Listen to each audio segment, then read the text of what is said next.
There's something about abandoned places in New York that never truly lets you go. You walk in thinking it's just another empty building, but the silence, it feels alive. The walls seem to breathe, the floors remember every step that was ever taken, and somewhere in that darkness you can almost hear the whispers of those who never left. I've stood in those forgotten halls, felt the cold brush of air against my neck, and realized these places aren't just ruins. They're stories, waiting to be heard, and tonight, we're going to listen to 5 of them. If you enjoy exploring real haunted and forgotten places like these, make sure to subscribe, there's a lot more darkness waiting to be uncovered.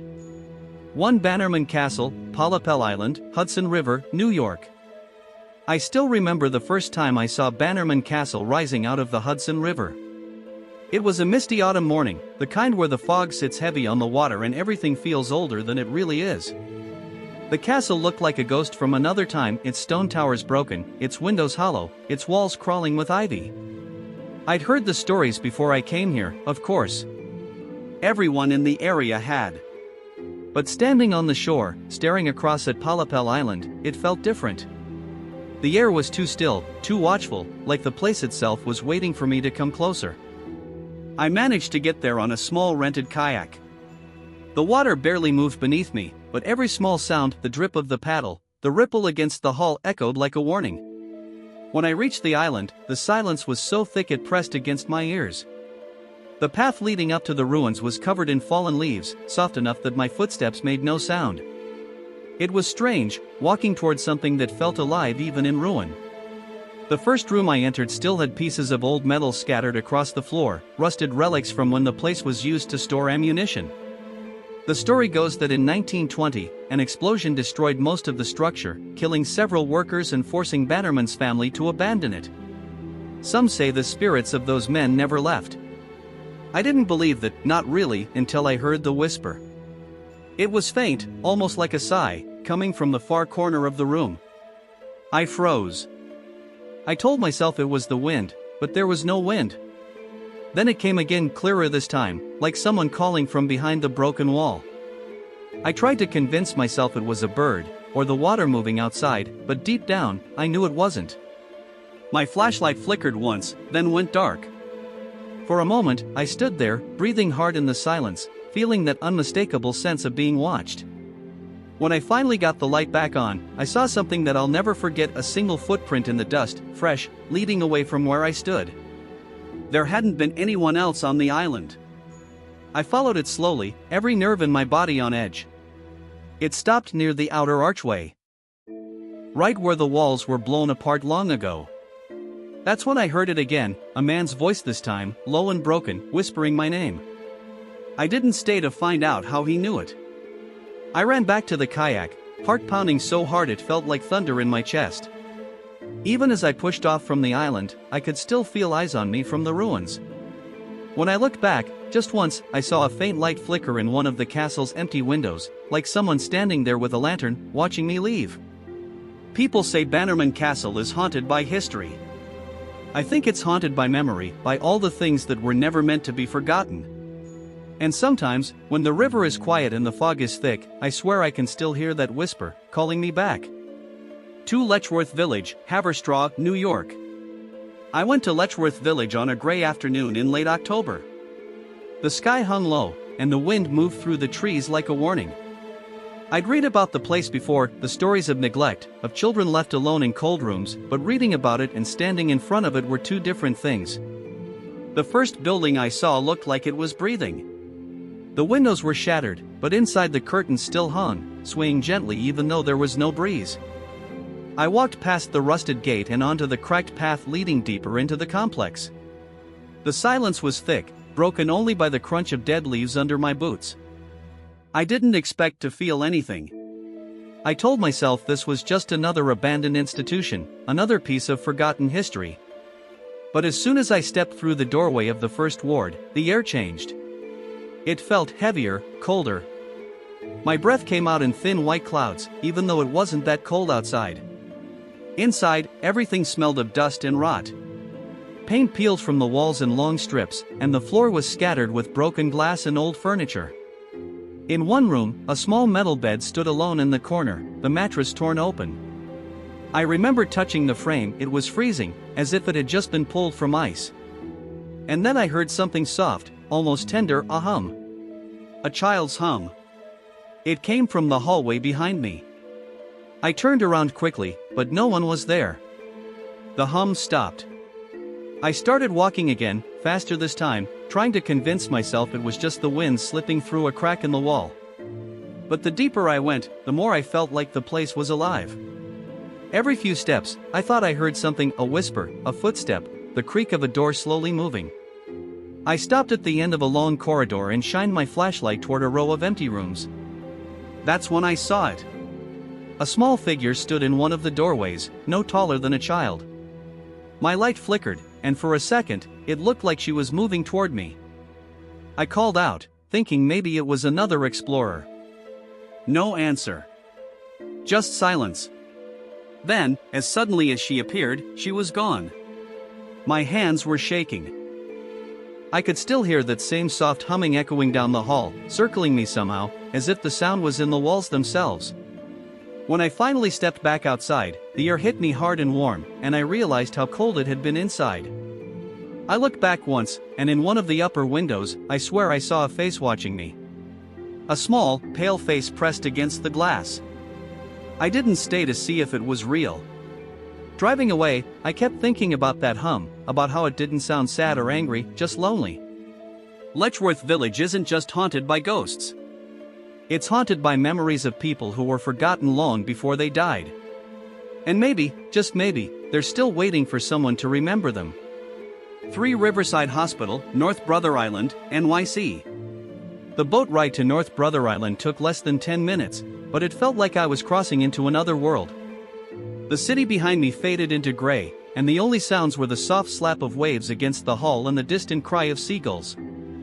I'd read about the island, how it once held Riverside Hospital, where Typhoid Mary lived out her days in quarantine, but I wasn't ready for what it felt like to actually set foot there. The dock was half broken, tilted slightly into the water. As soon as I stepped off, the air changed. It smelled of wet earth, rust, and something else, something faintly metallic, like old medicine. The trees had taken over everything. Vines climbed the sides of the buildings, twisting through broken windows like green veins. I started walking up the overgrown path, my boots sinking slightly into the mud. Every few steps, I thought I heard footsteps behind me, but when I turned, there was only silence. The first building I entered had collapsed in the middle, sunlight cutting through the holes in the roof. The walls were lined with peeling tiles, and in one corner, an old hospital bed still stood. The mattress was torn, its springs poking out like ribs. I remember brushing my hand across the wall and feeling a sudden chill, as if the room itself was holding its breath. That's when I heard it, a faint cough. It was soft, weak, like someone trying to breathe through water. I froze. The sound came from down the hallway, steady and slow. My instinct told me to leave, but something in me needed to see where it was coming from. The hallway was narrow, dark except for the beam of my flashlight. As I walked, the coughing stopped, replaced by another sound, footsteps, dragging, uneven, just ahead of me. I whispered, "Hello," but my voice sounded too loud in the emptiness. No answer. Just a sudden creak, like a door slowly opening. When I reached the last room, I saw the door slightly ajar. I pushed it open, expecting an empty space, but there was a chair in the middle of the floor, turned toward the window. It rocked slightly, as if someone had just been sitting there. My light caught something on the wall, faint words scratched into the plaster, "Still here." My chest tightened. I don't know why, but I felt like those words weren't meant as a threat, they were a reminder. I stepped back, my hands trembling, and that's when I heard it again, a cough, this time right behind me. I spun around, but the room was empty. The chair had stopped moving. I ran out of that building, heart pounding, the sound of my footsteps echoing across the island. When I finally reached the dock, I turned once more toward the ruins. The hospital stood silent against the gray sky, but in one of the top windows, I swear I saw a shadow move, a thin figure standing still, watching. As the boat pulled away, I could still hear the faintest sound drifting over the water, a cough, carried by the wind. And in that moment, I understood why no one comes back to North Brother Island. Some people were sent there to die, and some just never left. for Saratoga County Homestead, Barkersville, New York. It was already getting dark when I reached Saratoga County Homestead. The road leading there was narrow, covered with wet leaves, and every turn seemed to pull me deeper into the woods. I'd heard the locals call it the Homestead Sanitarium, a place where tuberculosis patients once came hoping to be cured but often never left. From a distance, the building looked almost peaceful, a massive brick structure standing silent among the trees. But the closer I got, the heavier the air felt, as if the forest itself was holding its breath. I parked near the rusted gate and stepped out. The evening was cold enough that I could see my breath, but inside those walls, it felt colder still. The moment I crossed the threshold, everything changed. My flashlight beam cut through thick dust, catching floating particles that looked like tiny ghosts suspended in the air. Every step echoed too loudly, bouncing off the tiled walls of the old lobby. Somewhere far down the corridor, something metallic clattered, like a tray being dropped. I kept walking, trying to ignore the feeling that I wasn't alone. The paint on the walls peeled in long strips, like old skin, and the smell of mildew mixed with something sour, something that reminded me faintly of hospitals. I turned into what must have once been a patient ward. The beds were still there, their metal frames rusted and bent. On one of them, I found a small nameplate hanging loosely by a nail. The name was faded, but I could still make out the first letters, Anna. That's when I heard it, soft breathing, close, too close. I spun around, but the hallway behind me was empty. I tried to laugh it off, but the sound stuck in my throat. I walked faster, turning into another corridor. My flashlight trembling in my hand. The air grew thicker with every step, as if the walls were pressing in. Then, from one of the rooms, I heard a whisper. It was faint, like someone saying help me. I don't know what made me go inside, but I did. The room was empty except for a broken window letting in the faintest bit of moonlight. I stepped closer, and that's when I saw it, the reflection in the glass. For just a second, I saw a woman standing behind me, pale and thin, her eyes hollow but somehow pleading. I turned instantly, heart racing, but there was no one there. Only the faint outline of footprints in the dust, leading toward the hallway and disappearing halfway through. I ran then. I didn't care about my camera or the photos I'd planned to take. As I reached the exit, I could feel cold air rushing past me, like something following close behind. When I stepped outside, the night felt alive again. The forest sounds returned, the crickets, the wind, the soft rustle of leaves. But behind me, from inside that dark building, I could still hear coughing. Weak, labored coughing, fading slowly into the silence. Driving away, I glanced once in the rearview mirror. For a moment, the homestead looked almost human, like it was watching me leave. And even now, I can't forget that reflection, that woman standing just behind me. I don't think she wanted to scare me. I think she just wanted someone to know she was still. 5 Kings Park Psychiatric Center, Long Island, New York. I remember the day I first walked into Dr. Best's house and medical exhibit in Middleburg, New York.